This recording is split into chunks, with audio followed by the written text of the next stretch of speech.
네, 안녕하세요. 잠시 휴식 기간을 가졌다가 예전 모습 정말 그대로 다시 돌아온 권갑장의 정치 신세계 그 29번째 에피소드 시작하겠습니다. 오늘 에피소드 주제는 최근에 그 방송인으로서 주가를 날리고 있으신 분이시죠. 유시민 작가.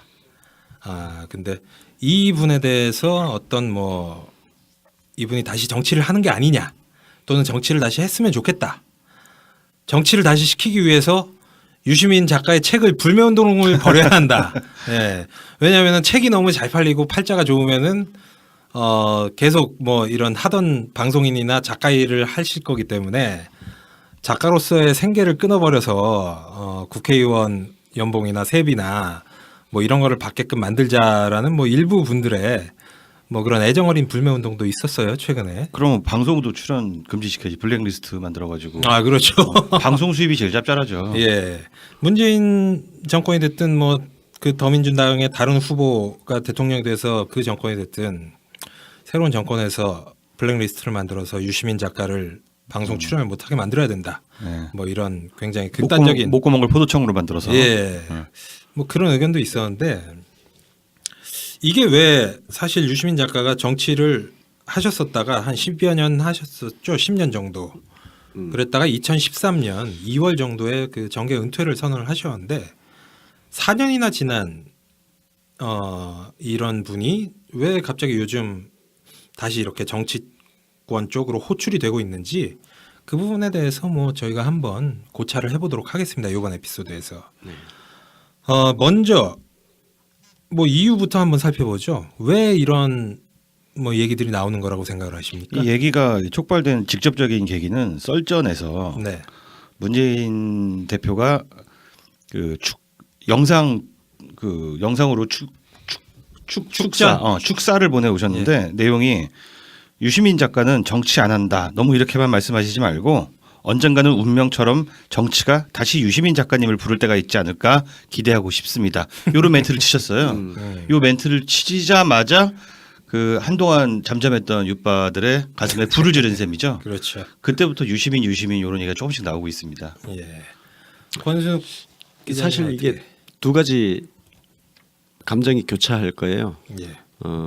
유시민 작가가 정치를 할 때 정말 고생 많이 했잖아요. 고생을 많이 했기 때문에 그래 너 지금 행복하게 잘 살고 있는데 정치 다시는 하지 마라. 그냥 행복하게 살아라. 정치 안 한다는 인간 왜 자꾸 정치하라고 하냐 이런 사람들이 있고 이 사람들은 정말 유시민을 아끼는 사람들이에요. 내가 보기에 사랑하는 마음. 유시민을 정말 사랑하는 마음이죠. 인간적으로. 예.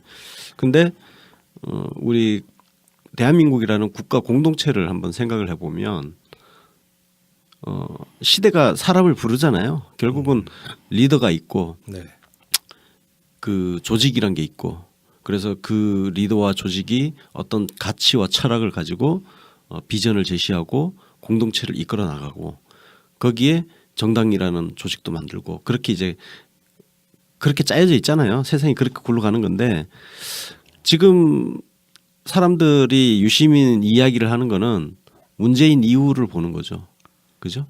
예. 자연스럽게 네. 예, 자연스럽게 문재인 이후 누가 이 나라를 이끌어갈 지도자냐 그걸 찾는 이미 그 탐색 과정이 시작됐다. 거기에 유시민이 자연스럽게 떠올랐고 그 트리거 역할을 문재인 전 대표께서 썰전 그 축하 영상에서 해준 거죠. 네. 예. 그 문재인 전 대표의 그 축사가 굉장히 의미심장했던 게 사실 문재인 대표가 그 유시민 작가에 대해서 얘기한 내용이 문재인 본인의 얘기와 똑같은 거예요. 네. 왜냐하면 문재인 본인도 정말 하기 싫어했고 막 도망다니다시피 그랬었거든요. 그렇죠. 예전에 그 청와대 수석 시절에는 2004년 총선 때 문재인 차출론이 나오니까 그냥 어디 히말라야로 가버리신 거 아닙니까? 그렇죠. 예, 총선은 아예 출마 얘기도 못 꺼내게 가버렸고 그리고 이제 그 노무현 대통령께서 서거하신 직후에도 여러 가지 어떤 지원 유세 요청이라든지 아니면 정치권 그 정치를 시작해 달라는 요청이 많았는데 2012년 직전까지는 지원 유세 요청에도 불구하고 어떤 대중 유세는 전혀 안 하시고 물 밑에서 뭐 이렇게 뭐 성당 신부님들 만난다던가, 예, 뭐 이런 역할만 조용하게 하시다가 굉장히 장고 끝에 이제 뭐 정치를 시작하고 대선 출마를 하시게 된 거죠. 그거죠. 그러니까 피할 수 없는 거. 네. 나는 정말 하기 싫은데 내 생각만 고집 피우기에는 정말 시대가 허락해주지 않는 그런 네. 거죠. 문재인 전 대표 같은 경우도 그 부산 그 사상인가요, 그죠? 네. 지역구 출마할 때 본인이 정말 하고 싶어서 한 게 아니란 말이죠. 그렇죠. 결국은 시대의 부름을 거절을 못한 거죠. 예, 거절을 못해서 끌려 나온 거죠. 끌려 나온 거고 2012년 대통령 선거 출마도 사실 뭐 끌려 나간 거죠. 그래서 뭐 준비 안 됐다, 권력 의혹이 뭐 권력 의지가 없다 이런 비판을 많이 받았던 거고 유시민 장관도 좀 그런 사람이죠. 원래 이 사람이 정말 정치하려고 했던 사람이 아니잖아. MBC 100분 토론 진행자 잘 하고 있다가 여러분 다 기억하시겠지만 2002년도에 김민석이 정몽준 품으로 날아가면서 그때 그 시사평론가 그 MC 자리를 때려치고 오메이뉴스의 장문에 그 경문을 올렸잖아요. 바리케이트를 론이죠. 예, 바리케이트 앞에 다시 서며 네. 뭐 그런 예 그렇게 나왔다가 정말 많이 시달렸잖아 그 뒤로 너무 고생 많이 했지. 예, 뭐 저나 김 반장이나 너무나 잘 알고 있죠. 유시민하고 사실 같은 행보를 걸었고 같은 배를 타고 활동을 네. 했었던.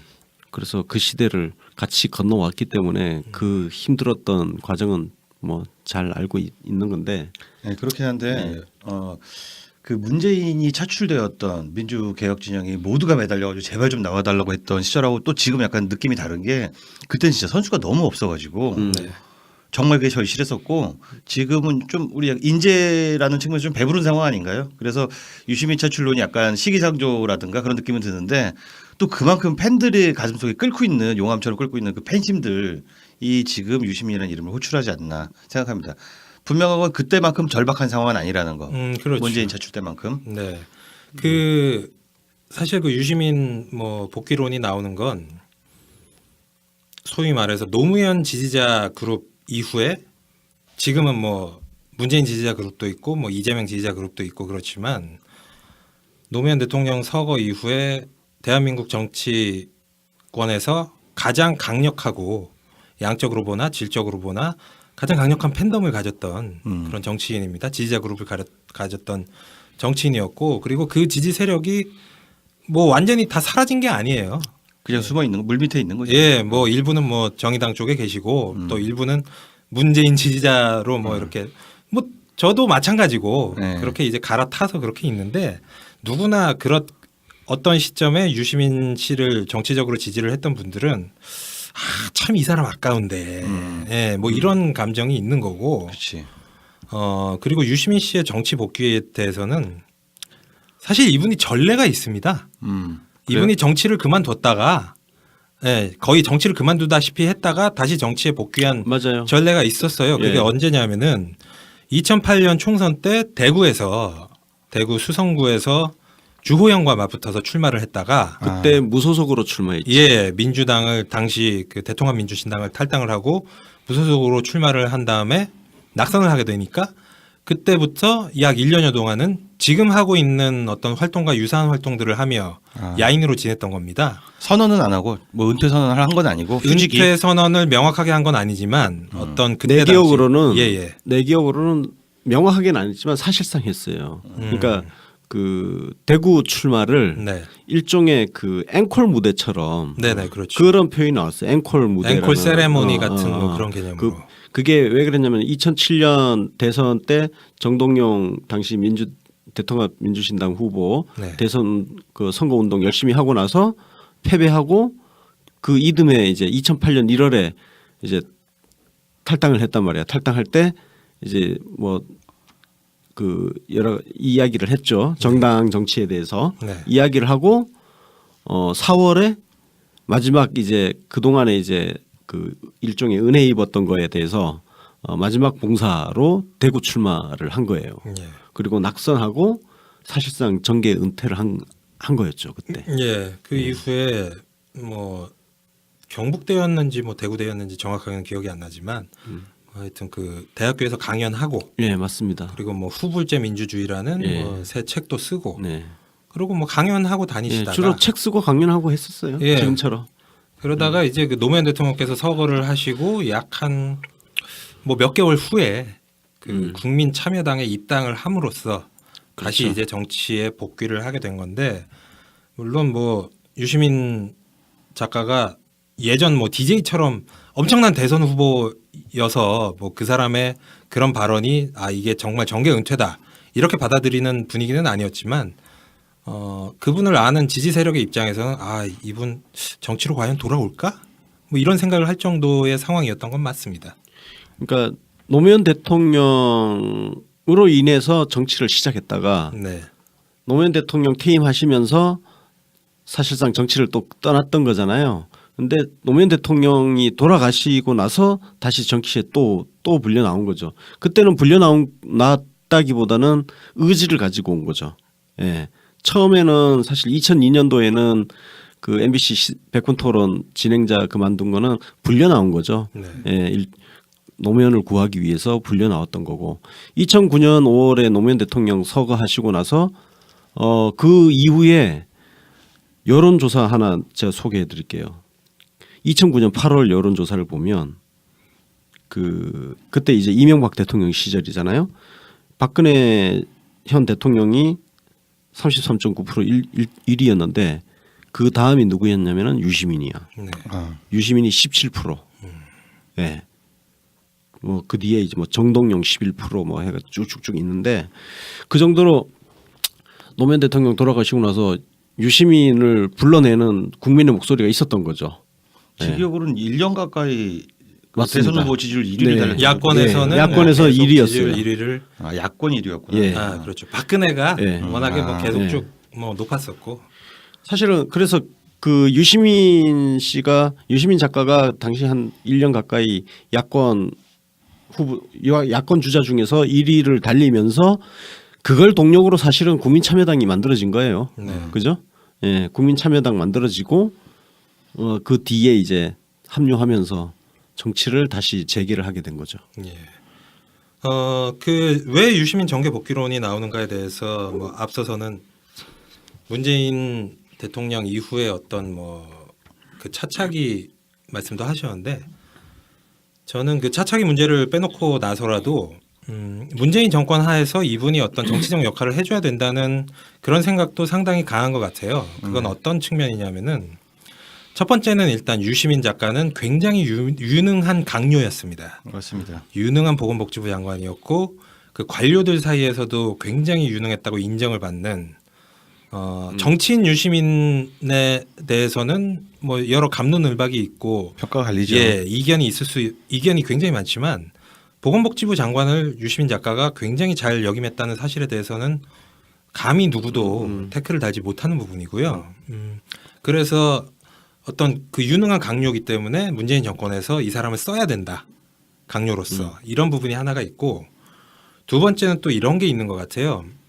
사실 노무현 대통령에게는 그 어떤 유시민 당시 전 장관이 정치적 경호실장이라는 말까지 들을 정도로 정말 빡세게 어떤 그 쉴드를 쳐주고 굳은 일 다 했지. 예, 그 강력하게 지지를 해주면서 지지 세력들의 마음과 생각을 대변해준 그런 측면이 있었거든요. 맞습니다. 그래서 사실은 노무현 지지자들의 마음이 유시민 쪽으로 거의 다 옮겨갔던 이유가 그럴 수밖에 없었던 예, 상황이에요. 예. 그런데 물론 이제 그 문재인 전 대표께서 굉장히 훌륭하고 많은 인재분들을 영입을 해서 지금 역대 더민주당과 그리고 현재 문재인 캠프의 인재풀은 정말 강력하고 많지만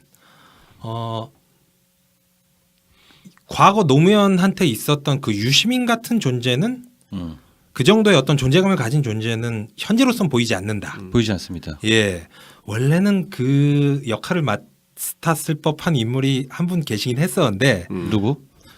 뭐 그 얘기를 하면 또 뭐, 뭐 나중에 뭐 또 원래는 그런 분이 있었는데 그분이 뭐 조금 보기에 아 이게 그분이 이런 역할은 안 할 것 같구나 뭐 이런 생각이 들면서 자연스럽게 사람들이 아 문재인한테도 정치적 경호실장 하나쯤 있어야 되는 거 아니야? 네. 예. 그래서 사실 김병기 전 국정원 그분이 인기가 높은 거예요. 맞습니다. 그분이 요새 그냥 뭐 어디 가면 그냥 막 사랑 고백하잖아. 예. 그러고 맨날 옆에 호위하고 다니고. 문재인의 호위무사 같잖아. 네, 그렇죠. 대통령에게는 그 한 명 정도는 코드를 정확히 맞춰주고 네. 완벽하게 마음을 대변해줄 그 강요가 필요한 셈이거든요. 네. 참모랄까. 이걸 유시민 작가가 예전에 그렇게 표현했죠. 대통령 옆에는 신기경호하는 사람이 필요하다. 심기경호. 그 얘기도 있었고 그리고 이제 노무현 대통령이 유시민 전 장관에 대해서 고마움을 표시하면서 한 얘기가 어려울 때 친구가 진짜 친구고 유시민 전 장관은 내가 어려울 때 같이 비를 맞아줬다. 그렇지. 예, 이게 굉장히 정확한 표현인 것 같은 게 어쨌든 그 아무리 대통령이 많은 권력을 가지고 있고 하더라도 그런 존재가 필요해요. 네, 맞습니다. 예, 그게 임기 말이 되면 레임덕이 되면서 모두가 배신을 하는 뭐 이런 사태가 비일비재하잖아요. 그래서 저는 사실 친박팔적이 욕을 많이 먹고 있지만 예, 저는 그 사람들의 애티튜드는 괜찮다고 생각해요. 아 예, 왜냐하면 박근혜가 이렇게 몰려 있는 상황에서도 버리지 않고 지금 같이 순장 당하겠다고 저러고 있잖아요. 네. 뭐 그거는 인정해줄 만하다고 생각해요. 장기적으로 보면 책임 정치 실천하는 모습입니다. 예, 맞습니다. 예, 예. 그거는 장기적으로 볼 때 예. 우리 정치에 어떤 일정 부분 예. 도움이 되는. 그러니까 그런 이걸 모습이에요. 우리가 이걸 진짜 이제 진영 논리 입장에서 저 새끼들은 나쁜 놈들이야라고 쳐다보고 친박발적 정부 나쁜 놈들 이렇게만 바라보면 사실 그 뭐 답이 없는 거고. 네. 그러면 뭐 거기 탈당한 바른정당은 올바른 사람들인가? 전혀 아니죠. 제가 보기에는 솔직히 바른정당 나간 유승민, 김무성 이런 사람들의 정치적 미래가 더 안 좋아야 된다고 생각해요. 네, 예. 실제로 뭐 지금 안 좋아지고 예. 있죠. 친박팔적이 어떻든 지금 책임을 지겠다는 거잖아. 네, 그 태도가 더 옳은 것이고 예, 바른정당 사람들은 그동안 자기들이 저질렀던 책임을 안 지겠다는 거거든. 네, 예. 그러니까 유시민 작가 같은 경우는 어쨌든 노무현 대통령이 그 진보 보수 모든 언론으로부터 공격을 당하고 막 온 사방에서 물어뜯겼죠. 그렇게 물어뜯길 때 맨 앞에 서가지고 피투성이로 진짜 싸운 사람이야. 삼국지의 조자룡 같은 사람 있잖아. 아 그렇죠. 그러니까 노무현 대통령 입장에서 퇴임하실 때 봉화마을에서 그 귀향 보고 인사할 때 유시민을 단상으로 불러 세운 이유는 그런 게 있는 거예요. 예. 근데 유시민이 참 괜찮다고 느껴지는 부분이 뭐냐면은 그 참여정부가 끝나고 나서 본인에 대해서 노무현 대통령에 대해 동의할 수 없는 것도 있지 않느냐라는 질문에 사실은 자기도 동의하지 않는 것이 굉장히 많았다. 근데 나 아니면 누가 지켜드리냐라는 발언을 했어요. 그러니까 의리의 돌쇠 같은 그런 캐릭터가 점점 절실해지는 요즘이죠. 예. 또 이제 그 동의하지 않는 부분은 노무현 대통령한테 직언을 많이 했지만 그거를 단 한 번도 뭐 언론이나 다른 곳에서 얘기를 한 적이 없는 거죠. 네, 언론 플레이 하지 않고. 예, 진정한 충신인 거죠. 그치. 대통령한테 직언은 하지만 뭐 밖에 나가서 언론 플레이 같은 거 안 하니까. 사람들이 또 이제 약간 이제 착각하는 게 그 이런 노무현 유시민 관계라든지 박근혜와 친박팔적 이런 관계를 무슨 조폭과 조폭의 그 보수와 부하의 어떤 그런 관계로 바라보는 관점들이 있는데 그건 그렇지가 않아요. 그러니까 사실 현대 정치는 여론 정치잖아. 네. 그러니까 사람이 인기가 없을 때는 쉽게 배신할 수 있는 토대가 갖춰져 있다고요. 왜냐하면은 내가 저쪽 편에 서 있다가는 내가 같이 죽게 생겼는데 국회의원 같은 경우는 독립된 입법기관이에요. 그죠? 그러니까 굳이 아주 명분도 좋잖아. 나는 내 소신에 따라서 선택을 하겠다 하면서 배신을 손쉽게 할 수 있는 토대가 마련되어 있단 말이에요. 여론을 핑계 삼아서.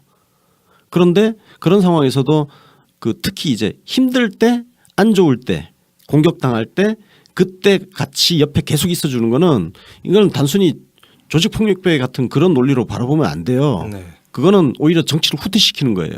기회주의자들이 바로 할 수 있는 토양을 역설적으로 만들고 있는 거거든요. 그래서 저는 친박팔적을 높이 평가합니다. 저는 개인적으로.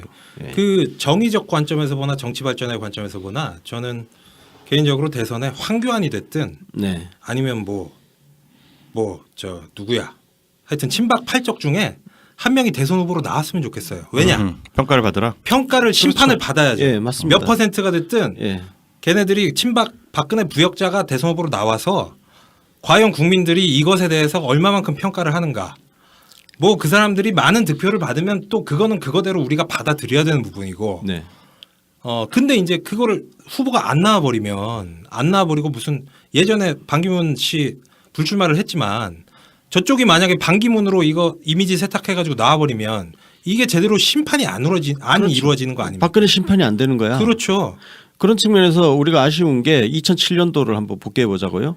그때 대통합 민주신당 경선 열린우리당 박살나고 나서 이해찬, 한명숙, 유시민 소위 친노 진영 정치인 3명이 갔지만 다 결국 졌잖아요. 네. 정동영이 최종 승리자가 됐는데 그 심판은 노무현 심판이냐는 거예요.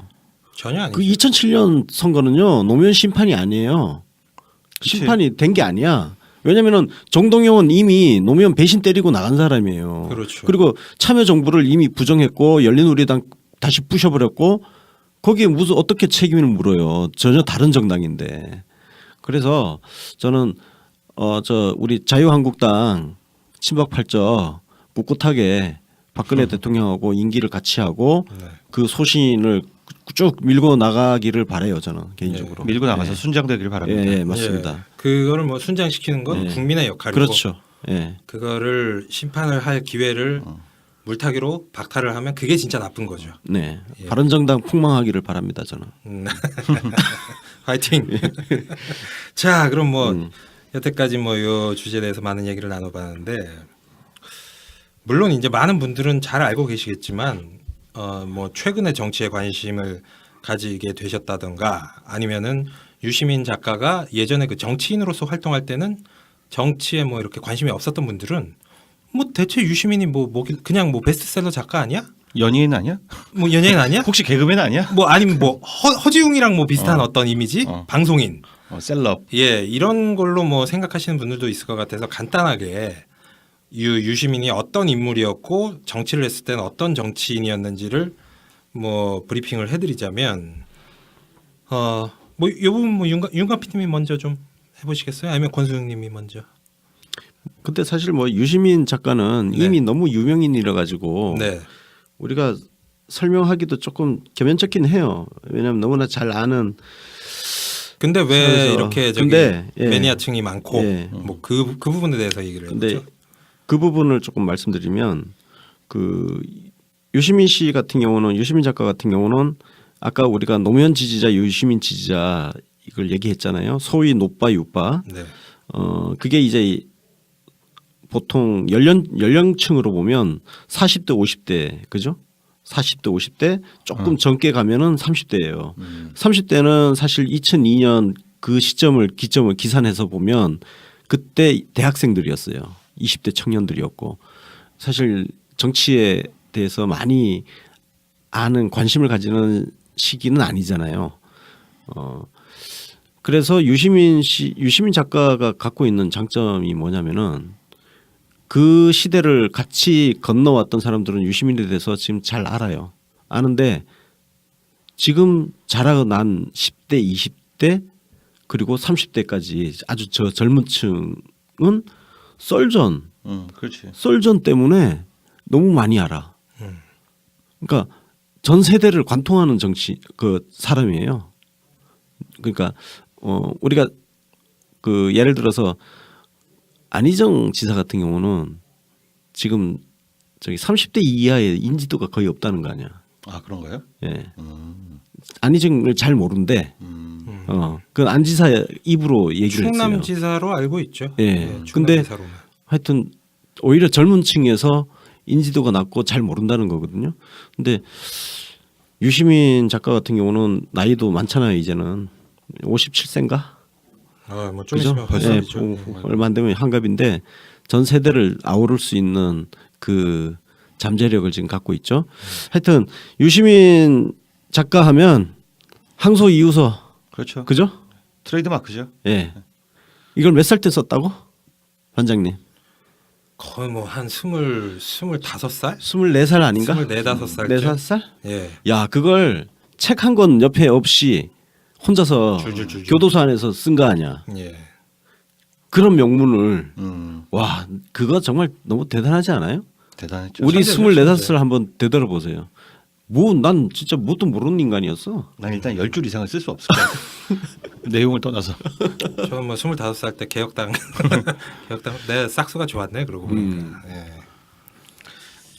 하여튼 그렇게 했고 이분이 그 5.18 그 당시 그러니까 1980년 서울의 봄 당시에 그 복학생 신분으로 서울대 뭐였죠? 서울역 회군 서울역 장소에서 사태 있었죠. 때 예, 그때 이제 서울대 총학생 대의원회 회장.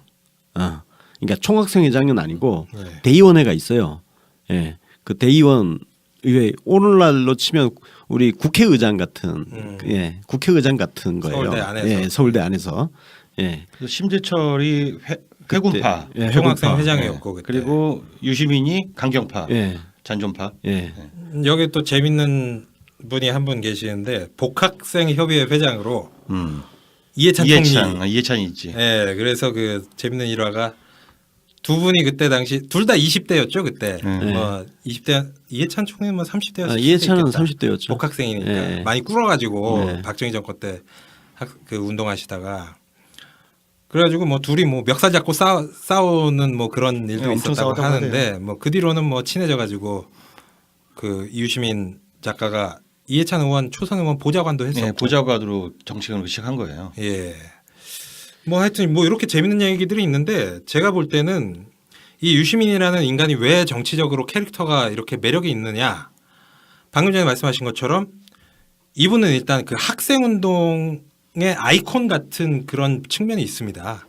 이분이 총학생회장은 안 했지만 그 항소이유서라는 너무나 명문을 작성을 해서 그때 당대의 어떤 그 학생운동가들과 후대의 사람들도 다 알아요. 웬만하면 다 알아.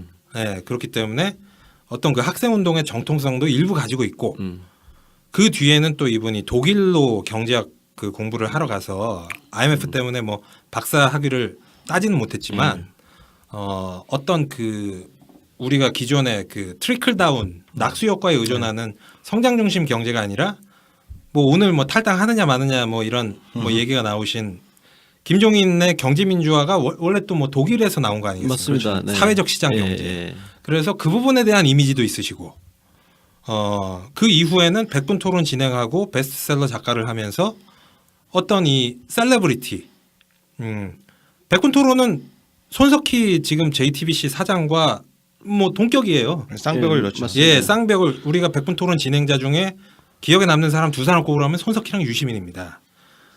그래서 이런 다양한 매력이 있고 그리고 이제 정치를 시작한 다음에는 개혁당과 열린우리당 활동을 통해서 당원이 주인되는 또는 시민이 주인되는 어떤 그 정당 개혁을 위해서 굉장히 투철하게 싸웠던 좋게 말하면은 그 정당 개혁가이기도 한데 또 네. 정당 브레이커라는 그렇죠, 별명도 그렇죠. 가지고 있어요. 예, 가는 당마다 다 깨지고 다 실패했다라는 오명도 사실 있는 게 사실입니다. 맞습니다. 근데 사실 이제 다 깨졌다 그럴 때 처음 만든 당이 그 개혁당이잖아요. 개혁국민정당. 그죠? 개혁국민정당인데 그 정당은 사실 노무현 바리케이트 치기 위해서 급조한 정당이에요. 그죠? 근데 그런 명분이 있었던 건 또 다 아는데 그때도 되게 참 논란이 많았던 게 뭐냐면은 나는 정말 개혁적인 국민정당에 가입한 건데 왜 남의 당 후보를 지지하느냐 그리고 왜 정권을 잡으니까 이 당을 해산하느냐 이런 문제 갖고도 엄청나게 또 싸웠던 기억이 그렇죠. 나요. 그게 뭐 열린우리당으로 네. 이렇게 합쳐지면서 예, 그런 논란가 있었는데 어디 가나 그런 원리주의자들은 있는 것이고 그렇지 예. 사실 어거지 말만 맞는 말이야. 어쩌라고. 그러니까 그렇게 세상을 살면은 뭐 숨을 어떻게 쉬고 살아? 예.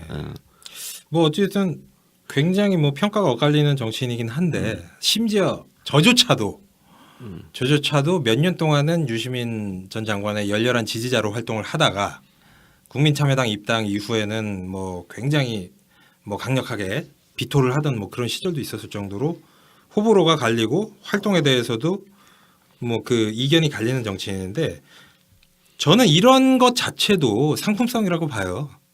예. 이게 히스토리가 있고 스토리가 있는 거예요. 이런 정치인이 별로 그렇게 흔하지 않습니다. 아, 나 근데 진짜 몰라서 물어보는 건데 예. 나도 그 세월이 많이 지나다 보니까 개혁국민정당은 무슨 당인지 진짜 기억이 나는데 이 국민참여당은 뭐 하는 당이죠? 국민참여당이 노무현 대통령 서거하시고 나서 부랴부랴 만든 당이에요. 그러니까 창당 목적이 뭐예요? 아, 민주당을 못 믿어서? 예, 사실 그 열린우리당이 박살이 나면서 정당 민주주의라는 그 가치로 들어왔던 사람들은 다 빠져나갔죠. 그 동교동계랑 합당을 하면서 그 정당 개혁의 취지가 퇴색을 하니까 예. 그때 만든 당이 아마 국민참여당인가 보네요. 열린우리당이 사실 그 망해가는 과정이 뭐냐면은 당원들의 권리 문제예요. 당원들의 권리가 지속적으로 축소되어 가는 과정. 예. 그러니까 요즘은 지금 우리 뭐 당원권 행사를 잘하는 그런 제가 보기에는 태평성대가 이제 만들어지고 있는 예. 초기 문턱을 넘어왔다고 보거든요. 그렇죠. 근데 그때는 실험 단계였어요. 그래서 당원들이 당비 내고 저도 열린우리당 당비 내고 당원 가입을 했었지만 당원들이 그냥 진짜 동원의 수단이었단 말이에요. 실제로 무슨 대단한 권한이 없었어요. 네. 예. 그걸 하려고 관철시키려고 했던 사람들이 좌절을 하고 나서 국민참여당을 만들죠. 물론 이제 꼭 이렇게 좋게만 바라볼 수 없는 부분은 있어요. 근데 저도 이제 국민참여당도 이제 따라갔던 저 거기도 당원했었는데 국민참여당은 뭐 제가 한마디로 정리를 해드리자면 열린우리당의 창당 정신과 꿈이 좌절이 됐던 겁니다. 네. 그 노무현 정권의 그 마지막과 함께 열린우리당이 해체되고 대통합민주신당이 창당이 되면서 그럼 열린우리당의 창당 정신은 뭐였냐? 크게 두 가지였거든요. 하나는 전국정당, 또 하나는 당원이 주인되는 상향식 정당. 이게 두 가지였는데 그게 이제 그 열린우리당이 해체되고 대통합민주신당이 만들어지고 그 이후에 원래 그 노무현 대통령 탄핵을 했던 잔민당과 합당을 했죠. 그렇죠. 그러면서 이게 당이 급속도로 호남 쪽으로 이제 무게 중심이 쏠리고 두 번째로는 그 전에 열린우리당에서 했었던 상향식 당 시스템이 완전히 무너져서 다시 그 국회의원이 자기 지역구에 대의원들 임명하고 그런 시스템으로 돌아갔던 겁니다. 당시에 민주당이. 그것도 있고 결국은 노무현을 배신을 했잖아요. 그렇죠. 그러니까 노무현 대통령을 뭐 있는 정당으로서 정당은 사라져 버린 거예요. 예. 예, 그때 그게 사라져 버렸고. 근데 이게 참 재밌는 게 예. 지금 상황도 되게 비슷한 것 같아요. 그 열린우리당과 구민주당, 그러니까 우리가 또 뭐 약간 조롱조로 잔민당이라고 불렀는데 네. 지금 국민의당과 지금 더불어민주당이 그때랑 좀 비슷한 상황. 비슷합니다. 그렇죠. 파이는 훨씬 더 커진 상황이긴 예, 하지만 예. 네. 비슷했는데 하여튼 더 좋아졌고 그 이 시점에서 이제 그 유시민의 좌절이에요. 유시민은 열린우리당에서 어찌됐든 그 바리케이트 치면서 뛰어들어 가지고 노무현 대통령과 함께 좌절을 한 거죠. 네. 좌절을 했기 때문에 정당인으로서 정동영 대통령 후보를 위해서 정당인이니까 예. 생각은 다르지만 마지막까지 선거운동을 했던 거고 그리고 내 할 일 다 의무를 다 했으니까 나는 이제 이 정당에 내 생각과 다른 이 정당에 더 이상 있을 수 없다 하고 탈당을 한 거죠. 그러니까 저도 거기 그래서 유시민하고 같은 생각이었던 게 그 당시 대통합민주신당은 노무현하고 아무런 상관이 없는 정당이에요. 그리고 어쩌보면 김대중 대통령하고는 무슨 상관이 있을까? 그 사람들이 무슨 철학을 가지고 무슨 정당을 했던 거예요. 그냥 잡탕 정당이었잖아요 그때. 그게 무슨 정당이야. 그래서 2008년을 한번 되돌아보면 그 당시 새정치 저 대통합민주신당이 이제 나중에 통합민주당이 되나요?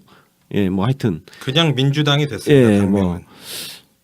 근데 진짜 존재감 없는 정당이었잖아요. 그 총선 막 박살 나고 그죠? 2008년 총선 박살 났지 않습니까? 그렇죠. 예, 예. 대박살 났죠. 거기에는 김대중도 없었고 노무현도 없었어요. 그래서 사실은 특히 노무현을 지지했던 사람들은 국민참여당으로 다 몰려간 거죠. 예.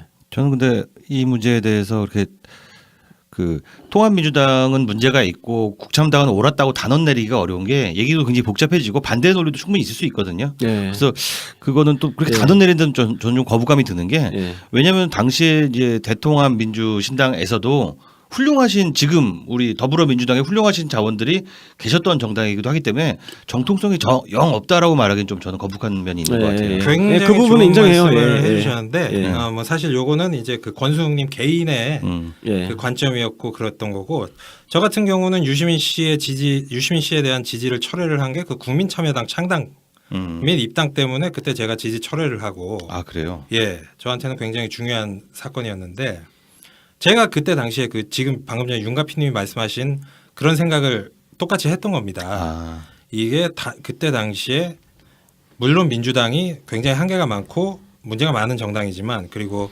과거에 그 노무현 대통령을 배신한 사람들이 다수를 차지하는 정당이지만 그때 당시에 그 정세균 현 국회의장이 당대표였어요. 맞아요. 예. 네.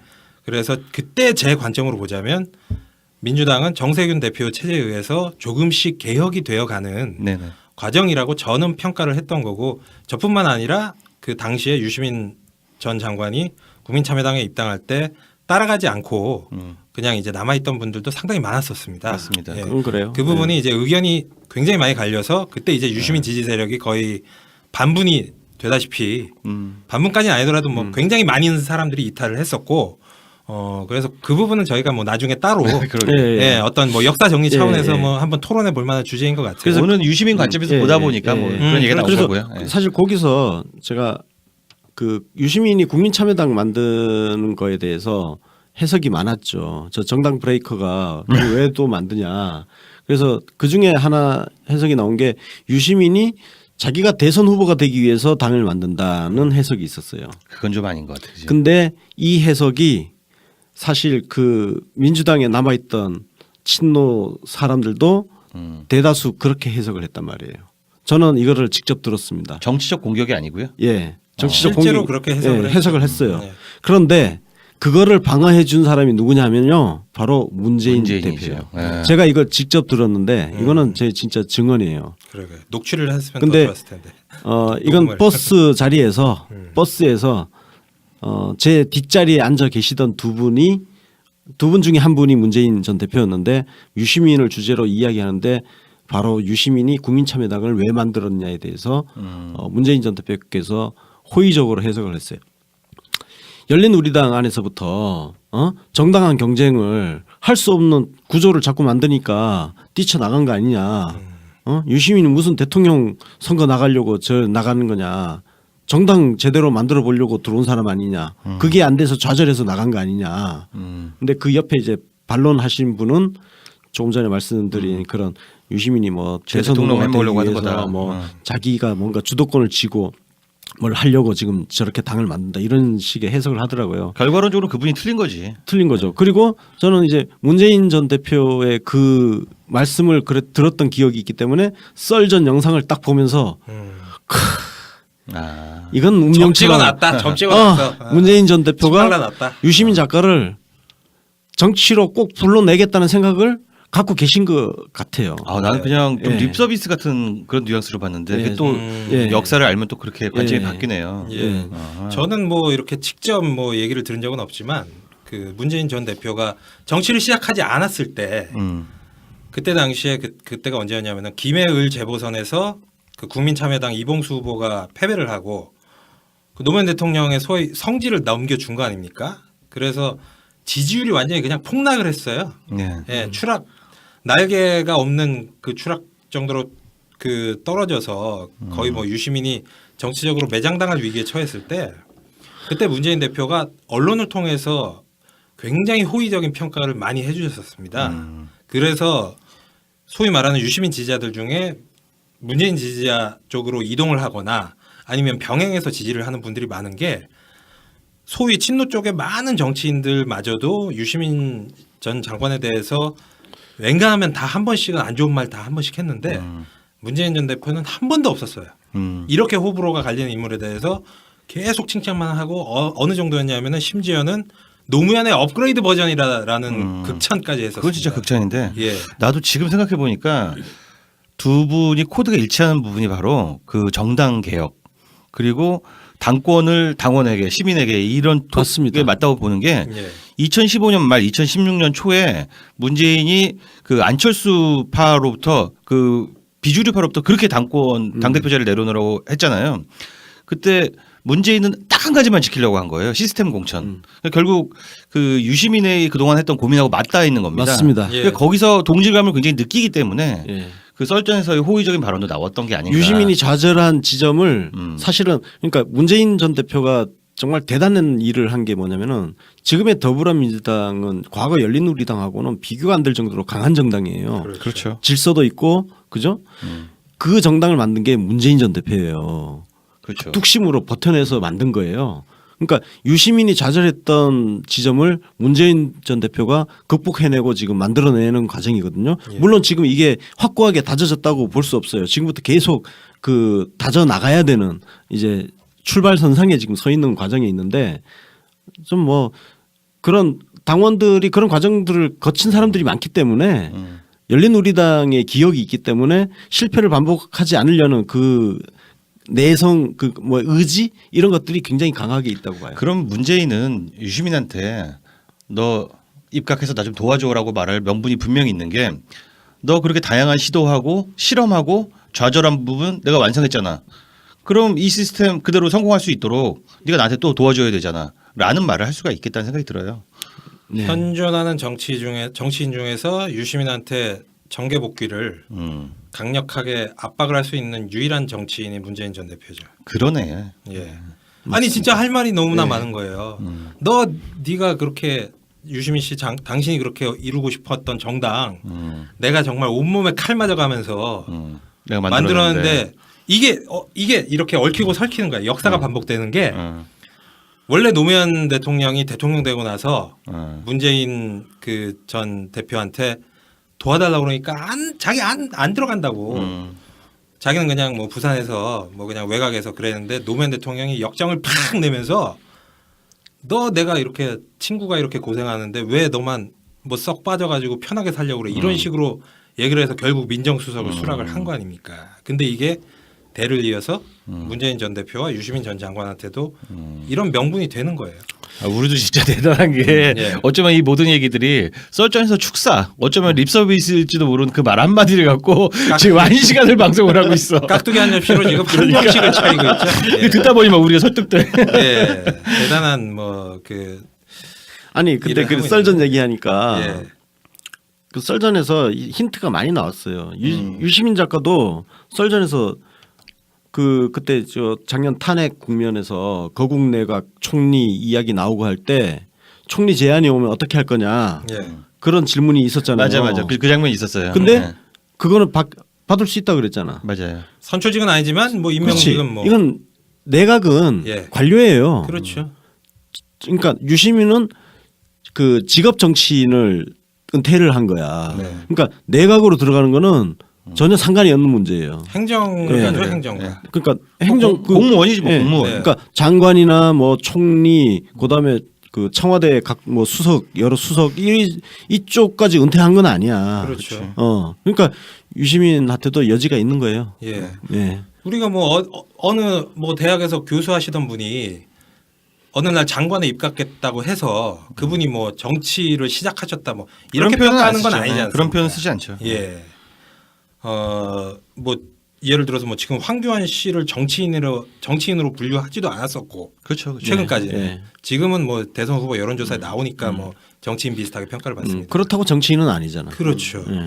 자, 그럼 뭐 저희가 뭐 많은 얘기를 해봤는데 그럼 결론적으로 뭐 이렇게 떡밥 하나 가지고 뭐 한정식을 차려놨지만 일단 유시민 정계 복귀가 그럼 현실적으로 가능하면 만약에 정계 복귀를 한다면 그 조건은 무엇인가? 그리고 만약에 유시민 전 장관이 정계 복귀를 실제로 하게 된다면 그것은 뭐 유시민 개인에게 있어서나 뭐 우리 야권 정치 또는 전체 정치에 있어서 어떤 의미와 영향을 가질 것인가에 대해서 뭐 한번 자유롭게 얘기를 나눠보는 시간을 가지도록 하죠. 네네. 유시민이 그 정계 은퇴를 한 데는 잦은 실패도 있긴 있는데 본인이 본인의 한계를 잘 알고 있었다는 점입니다. 그게 뭐냐면은 유시민은 정말 엄청나게 강력한 팬덤을 가지고 있는데 그에 반해서 엄청난 비토층을 거느리고 있는 사람이에요. 그게 본인의 한계인 거예요. 그러니까 지지율이 17%, 15% 이렇게 엄청나게 단단하지만 사실은 굉장히 다양한 비토층이 있어요. 뭐냐면은 그 백바지로 표현되는 건방진 진보, 싸가지 없는 진보라고 비판했던 소위 이제 호남 동교동계의 비판이 있었고요. 또 정당 파괴를 하는 과정에서 그 피해자가 되었던 사람들이 또 있고요. 또 보수는 보수대로 그 가벼운 입에 대해서 막말 이미지에 대해서 비판이 있습니다. 근데 이거 다 털고 보면은 진짜 본질은 친노 정치인이라는 거예요. 예. 그 당시에 노무현 대통령이 후반에 정말 다양한 공격을 받았고 피를 다 뒤집었어요. 열심히 방어를 하다가 그러고서 사람들이 손가락질한 겁니다. 저 피 묻은 친노 정치인. 근데 그걸 다양한 이름으로 정당 브레이커 그리고 백바지 촉새 그런 식으로 비판이 들어왔던 거예요.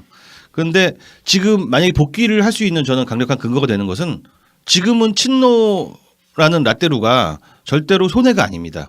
그래서 시대가 완전히 바뀌었고 또 유시민이 나이를 충분히 먹으면서 원숭미를 드러내고 있고 대중성을 강화하고 있기 때문에 지금쯤은 복귀해도 그 대중적 정신으로 부족할 게 하나도 없다는 생각이 들어요. 예.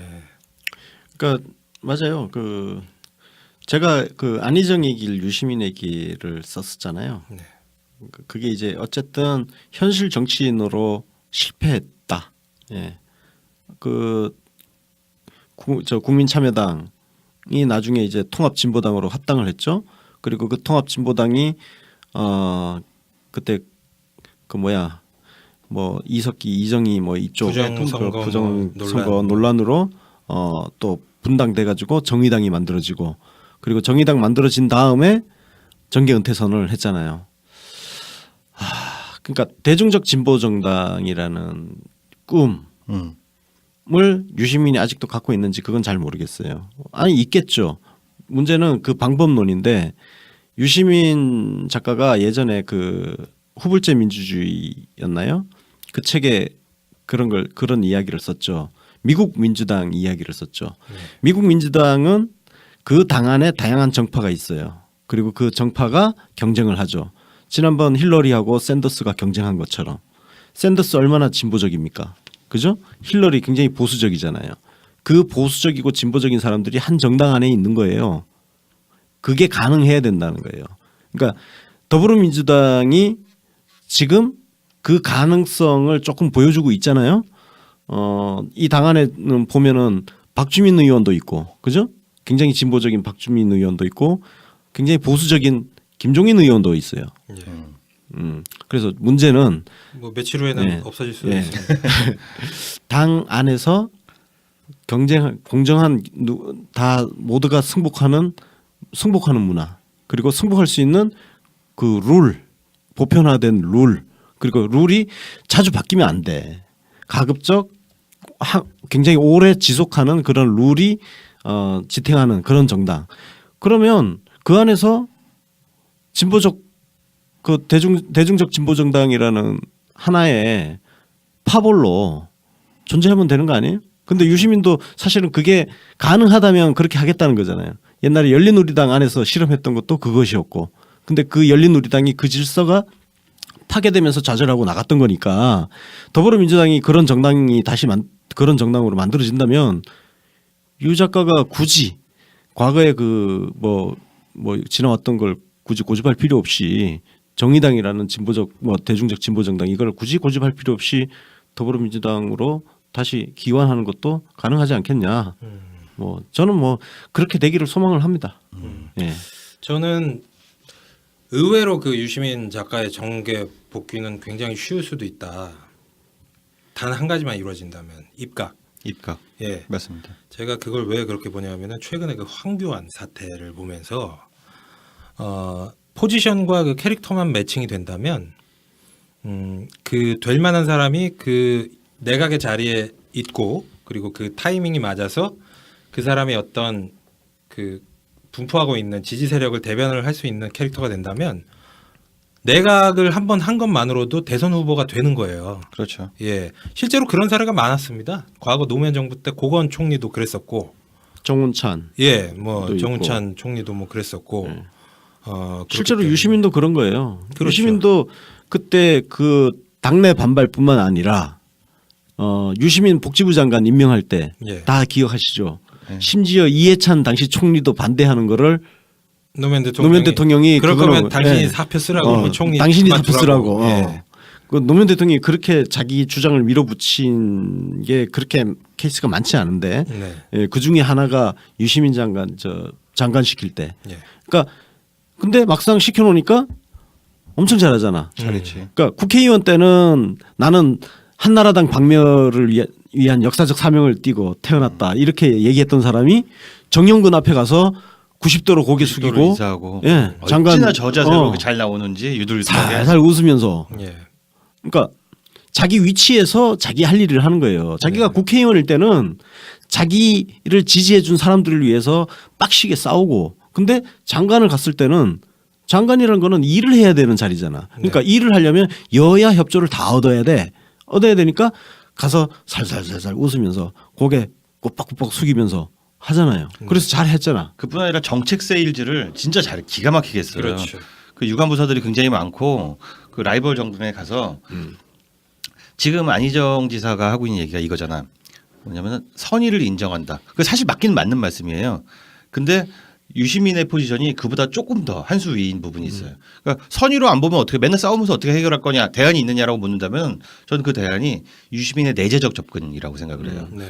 유시민은 그 정책 세일즈를 하거나 숙적들을 상대할 때 내재적 접근을 하는데 그게 당신이 착한 선의를 가지고 있다 여기서 시작하는 게 아니라 저 사람이 뭐가 필요하고 뭐가 가리운지 어떻게 하면 저 사람 체면을 살려줄지 이런 걸 되게 간파를 잘하는 거야. 네.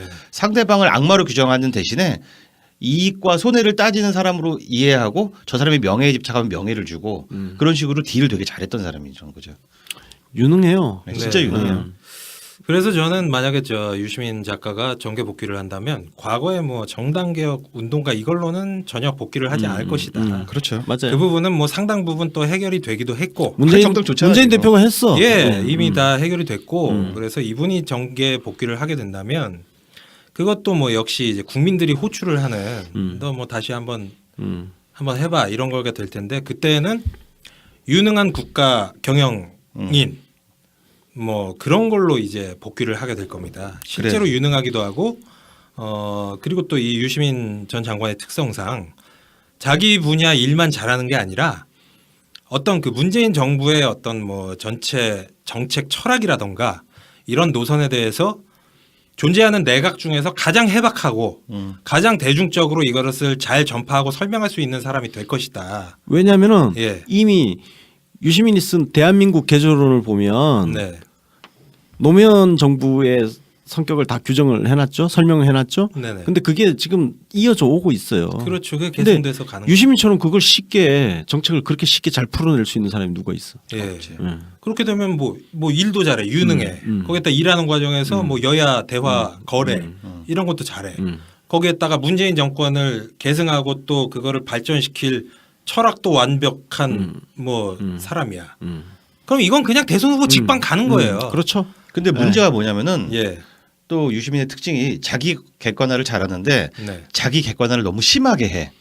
무슨 가혹하게 말이냐면 하죠. 지금 그 청와대에 입각을 하려고 할 때 나 아니어도 잘할 사람이 많다면 나보다 조금 못한 사람들이 자리를 채우고 있더라도 절대 안 갑니다. 예.